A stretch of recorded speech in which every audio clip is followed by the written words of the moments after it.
The sun is not fire.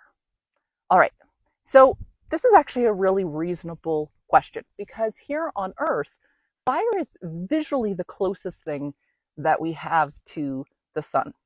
But the sun is doing its own really awesome thing. So let's talk about it. First of all, the sun is plasma. So this is our fourth state of observable matter. So we've had solid, liquid, gas, and then plasma. Each one of those, you add a little bit more energy, right? You go from a solid, you melt something, add energy to it, right? You go from a liquid to a gas, keep adding energy more and more. So the sun is really, really hot. And the reason that we see it giving off light is simply because it is that hot, right? It is near, on average, about 6,000 Celsius on the surface.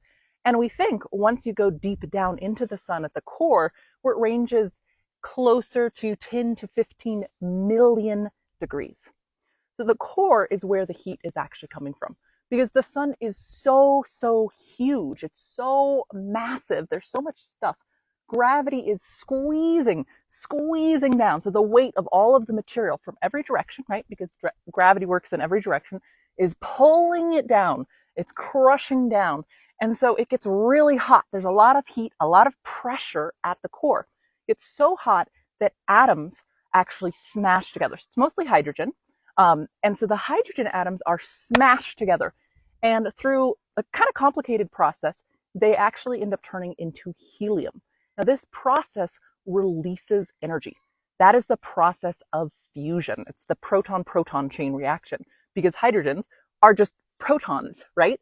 It smashes those together, releases energy, which pushes back against the material that is crushing down, right? And so that holds the star up, but that's also what's creating the light that we are getting here. And that's what's heating up those outer layers, causing them to glow and almost look like they're on fire. So no oxygen necessary. It's because it's really, really hot.